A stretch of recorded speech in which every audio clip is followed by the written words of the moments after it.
Okay, this is the tutorial video for Word Module 4, and the file that you need to open from our Canvas course is 4-2. Underneath the 4-2 file in our Canvas course, there are 4 additional support files that you need to download. 2 of them are picture files. One of them is named Island, the other one Retirement, and then there's also 2 support documents that you need to download and save. One of them is called Schedule, the other one is called Volunteer. And all of those files can be found in our Canvas course. But prior to doing this project, you need to make sure to save those support files because we're going to use them in this project. Okay, first things first, once you have the file open, this is 4-2, we're going to do a File, Save As, and then browse for the location where you save your files. So either OneDrive, maybe your desktop, or maybe a flash drive. You should be able to find that down the left-hand sidebar. Select the drive that you want to save your files to, and then we're going to name this Employees, and then hit Save.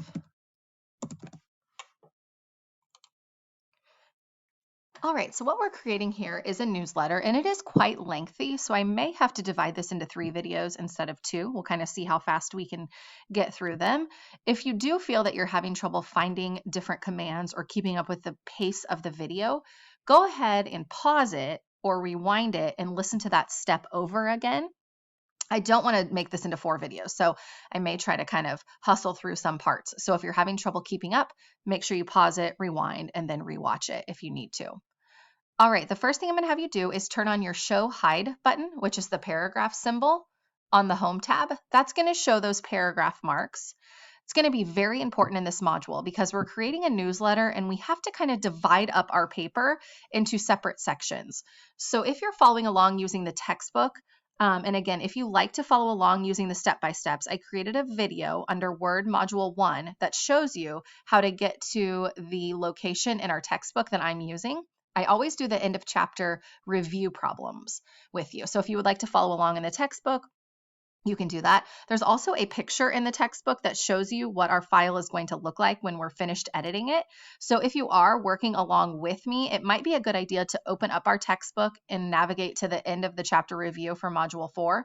So that way you can kind of see the location. We're going to insert some pictures and some text boxes and do a lot of different things to this newsletter. And sometimes it's easier to see where it's supposed to go in the file if you look at the finished product. So there is a picture of what it looks like when it's finished in our textbook. It's actually on page 4-59. The 4 stands for Module 4, and then 59 is the page number if you want to kind of follow along in there.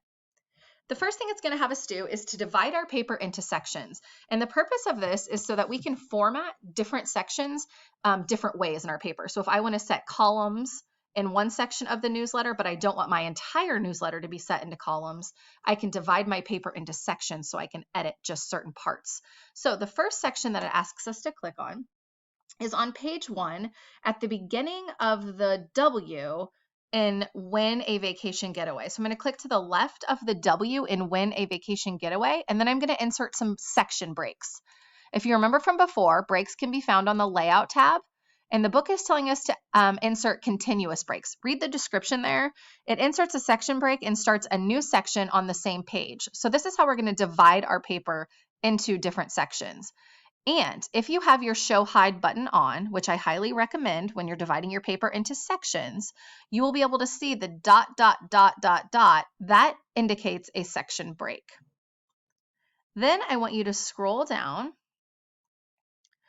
to, let me see the second part. On page 2, at the beginning of the shaded heading that says congratulations to our award-winning staff, click to the left of the C in the word congratulations and insert the same continuous section break. And you should see it pop up there. And then scroll down just a little further on page 2 at the beginning of the first name to the left of the D in Devante. Same section break, continuous. And you can see that here as well. If I were to turn off my Show Hide button, you will see that those section breaks are still set, but they're just not visible. So you can see how it can be very tricky to set section breaks when you don't have your show hide button on, because you can't exactly see where they go. And I've seen students set multiple section breaks in lots of different places when they don't have their show hide button on, because they can't see exactly where those section breaks are being inserted. So my biggest recommendation would be to turn on that show hide button. All right, scroll back up to section 1. Our paper is now divided into 4 sections. Section 1 is the top 2 lines, the librarian and 4 employees. Section 2 is where it says win a vacation getaway. Section 3 is down here in the title, congratulations to our award winning staff. And then section 4 is the list of names down below there. So those are the 4 sections. So I want you to scroll up to the top and click in anywhere inside section 1. We're going to change the margins. So margins are on the layout tab. And in this case, we want to change them to the left and the right to be 0.75. The top and the bottom are going to stay at the default. So that is the moderate margins is what we're looking for here. If you don't have that as an option, you may have to go to custom margins, and then you can type it in here what you want specific margins to be. So if I want my left to be 0.75 and my right to be 0.75, then I just type those in and say okay, and you can see it expanded my margins in section 1. The orange box is kind of how you can tell how it lengthened the orange box. We're going to do the same exact margins in section 3 where it says congratulations to our award-winning staff. So I'm going to click on my margins button, and typically if you set them once, then it remembers them. So you can just click on the last one there and it remembered them because you set them just a second ago, and you can see how that expands the orange box. One other thing in section 2, just click anywhere inside section 2, maybe inside where it says win a vacation or anywhere in that paragraph. And I want you to set your margins for that section. You're going to have to do custom for this. I want you to set your left margin to 2.5 and leave everything else at the default. So that's going to make it look kind of weird, right? Because it really gave you a ton of white space over here, actually 2.5 inches of white space.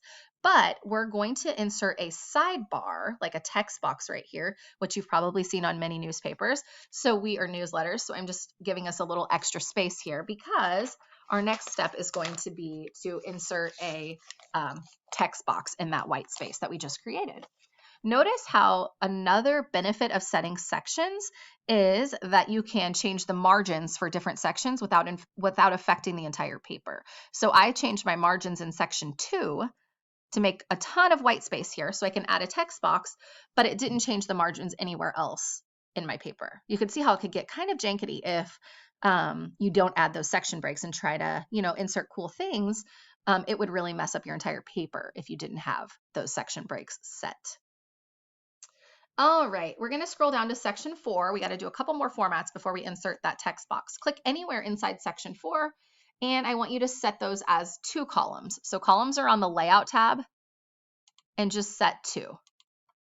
Now notice there's not enough text yet for that to bleed over into the second column, but we do have 2 columns set. And as we add some more elements to our newsletter, eventually it will kind of push that list down, and it will kind of carry over onto this side, which is our second column. So it's not there yet, but it will be shortly.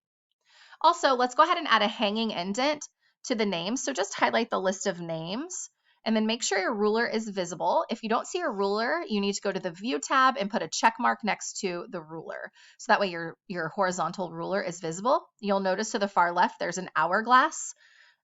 You can see if you hover over these, and we did this a little bit in the last video, the upside down triangle is the first line indent. That will indent your first line of text.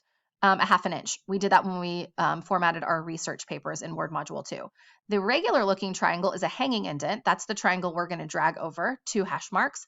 The bottom one is a left indent. So if I were to use the rectangle, it would move everything over to the left. Okay, I don't want to do that, so I'm going to take it back.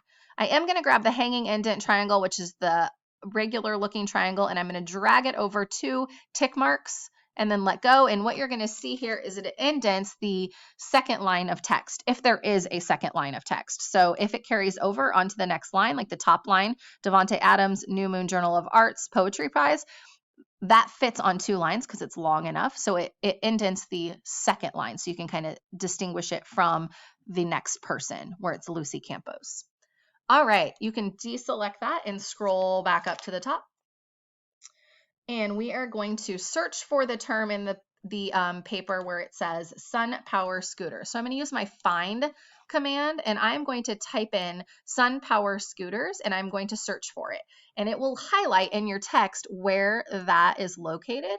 It's just asking us to add a registered trademark symbol to the end, and there's a shortcut to do that. If you type an open parenthesis and then a lowercase letter r and then a closed parenthesis, it will automatically format that as an R with a circle around it as a registered trademark symbol. And you can do that with a copyright as well, like an open parenthesis, a lowercase letter C, and then a closed parenthesis, and it will format it to a C with a circle around it and make it a copyright symbol. All right, the next thing we're going to do is scroll up to page 1 and click anywhere in the Win a Vacation Getaway heading. So here's our Win a Vacation Getaway. Now we're going to insert a text box. So go to the Insert tab, go to Text Box, and I want you to select the Ion Sidebar 1. And you may have to kind of scroll through to find it.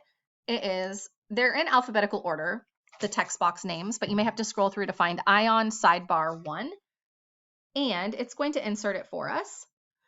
When you insert text boxes and pictures and any objects into your paper, it gives you the option to kind of set how you want them to be visible on the page. So in this case, I want to format this so it's in front of other text objects. So the way that you do that is you need to click on the outside line part of your text box, like kind of around the outside line, and notice that this picture options, layout options box pops up in the top left corner. Click that, and you can see you have different text wrapping options. If you hover over the different options, a screen tip pops up and tells you what they're called. I want you to select in front of text. It's the bottom right corner. See how it kind of moved my text box so it was in front of the other text on my paper? That is perfect. We're going to eventually move it around here, but I also want you to format your shape. So there's a special contextual tab that pops up. It's called the shape format. And in that, it allows you to edit any formats to your shape or your text box. So I want you to change the height and the width. It's all the way over to the far right. I want you to make the height 4.3 and the width 1.5. And you can just type it directly in or use the arrows. Hit enter, and you're going to see that it changes the size of the text box. And then if you just click anywhere on the outside line of the text box, you can drag it down so the top of the text box, the top line lines up with Win a Vacation, and the left-hand side of the text box lines up with the left-hand side of the orange box above it. And you can kind of see there's those green lines that help you line it up perfectly. Now I want you to change the text box title to Summer Schedule. So we're just going to type here. We're going to make it Summer Schedule. And then I want you to delete the text that's inside the text box. Now we are going to insert the text from one of the support files that we saved. It's the schedule support file, and it will literally insert text directly into the text box and make it fit perfectly. So we're going to go to insert, and we're going to go all the way over to the text section. And you may have to hover over to find, but I'm looking for the one that says object. So you're going to click the drop down arrow and click text from file. Then you just go out and search for the file that you have saved. I saved mine on my desktop. It's the support schedule. So I'm going to select it and say insert. And it will insert that text directly into the text box formatted perfectly. If you have any extra paragraph marks at the bottom, you can just delete those to kind of make extra space.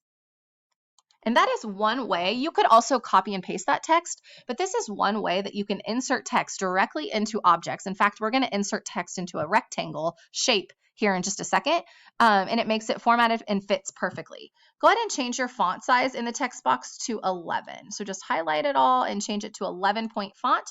And I'm going to stop at that point, save what I've done, and resume in the next video.